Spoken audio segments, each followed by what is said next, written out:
Et on peut y aller pour le CSS. Donc là, j'ai remis à 100% de zoom. Donc hop, hop, on vient ici, on a juste le reset de base. Et on peut commencer avec notre body où on va lui mettre ici fond de femme Arial Helvetica sans serif. Une height de 100 VH. OK. Ensuite, un display flex, justify content center, align items center et flex direction column. Flex direction column. Ensuite, un background hashtag 333. Mais ce background va changer vu que le fond, ce sera notre dégradé linéaire. Ici, display flex, etc. On centre sur X et sur Y, alors sur le main axis et le cross axis, et on met en colonne. Voilà, ok. Allez, pour nos trois conteneurs, à couleur, bouton et range. Alors, j'ai un container range, moi, ici. Bouton, tatati, tatata. Oui, c'est bien ce que je pensais ici. Couleur, range et btn. Donc c'est ok, c'est ok. Je m'étais dit que j'avais supprimé quelque chose. Donc point container couleur, on met une virgule qui est le et en CSS. Point container btn. Point container range. Ok, donc ces trois là. Ces trois compères, on va leur mettre la même chose. C'est très utile de faire ça pour éviter de répéter du code. C'est un pilier du web, c'est vraiment don't repeat yourself. Évitez vraiment de vous répéter. Ça a plein d'effets bénéfiques. Ça va être moins long, ça va être moins dur à débugger, etc., etc. Donc ensuite, max width 400 pixels, min width 300 pixels,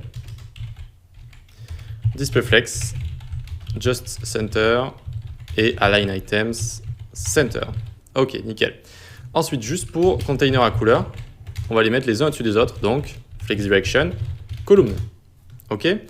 On va voir déjà ce que ça donne. Tac, donc on a ceci. Voilà, bon. Pour l'instant, donc là, c'est là où seront les couleurs. Là, c'est là où sera la range. Et là, c'est là où seront nos boutons. Donc pour l'instant, tout va bien. Tout va bien ici. Hop, 100%. Hop, on revient ici. On va s'occuper des inputs maintenant. Input width 100%. Border radius, on va les arrondir avec un 15 pixels ici. Ce sera plus jovial, si j'ose dire. Padding, on va mettre 15 pixels ici. Font size, 25 pixels. Donc c'est toujours nos inputs. On enlève l'outline. Ça peut être utile, mais là, on va l'enlever ici. Border, on va mettre 2 pixels solides à la place. F1, F1, F1, des bords en blanc. Margin, 5 pixels envoyés en bas, 0 à gauche et à droite. Et font weight bold. Pour ce qu'il y a à l'intérieur, ce sera en gras. Ok, pour qu'on puisse bien le voir. Voilà, je vous laisse recopier. Hop, ensuite on descend. Point container btn.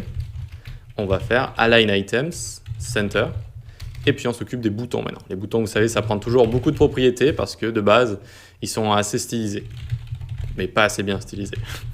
Border none, outline none, width 60 pixels, height 60 pixels. Border radius, on va leur mettre 15 pixels, tac, ensuite un padding de 5 pixels, des marges, margin donc de 5 pixels. Display flex pour le contenu qui est à l'intérieur des boutons, justify, content center, align items center et cursor pointer. Donc je vous laisse copier. Ici, on a juste centré parfaitement ce qui est à l'intérieur. On a mis margin padding. On enlève de base le border et outline qu'il y a toujours. Et voilà, ça nous fait des jolis boutons comme ça. Voilà. On va pouvoir attaquer. On a bientôt fini les images dans les boutons. Button IMG, tac. Donc width, on va les mettre à 30 pixels. Et puis pointer events none, je ne sais pas si je vous en ai déjà parlé de celui-là, c'est pour que lorsqu'on clique sur les images, eh bien on ne puisse pas en fait cliquer dessus avec pointer events none et qu'on ne puisse juste cliquer sur les boutons en fait. Pour éviter lorsqu'on met un event listener sur un bouton que lorsqu'on clique sur une image, eh bien on ne lui clique pas dessus du coup. On clique juste sur l'image, vous voyez, donc on a vraiment envie que les events marchent, fonctionnent sur les boutons. Ensuite, on va pouvoir mettre point random, lui va prendre un font size, ce sera le bouton un peu différent, vu qu'il fera une width de 200 pixels. Et une height de 60. Et pour terminer, le span qui servira à nous donner des informations, il va prendre un... Pourquoi je lui ai mis un border radius à lui? Ah oui. Quoique, je ne lui ai pas mis de fond, donc oui, je peux enlever le border radius ici. Juste un petit margin top de 20 pixels, un font size de 20 pixels, et un text align center. Et voilà. Pour l'instant, il n'y a rien dans le span, vous n'allez pas le voir, sauf si vous écrivez des choses dedans. Mais pour l'instant, donc, tadam, on a bien notre projet qui est exactement comme celui-là. Voilà. Donc on va pouvoir attaquer la partie la plus intéressante, la partie JavaScript. C'est parti dans les prochaines vidéos.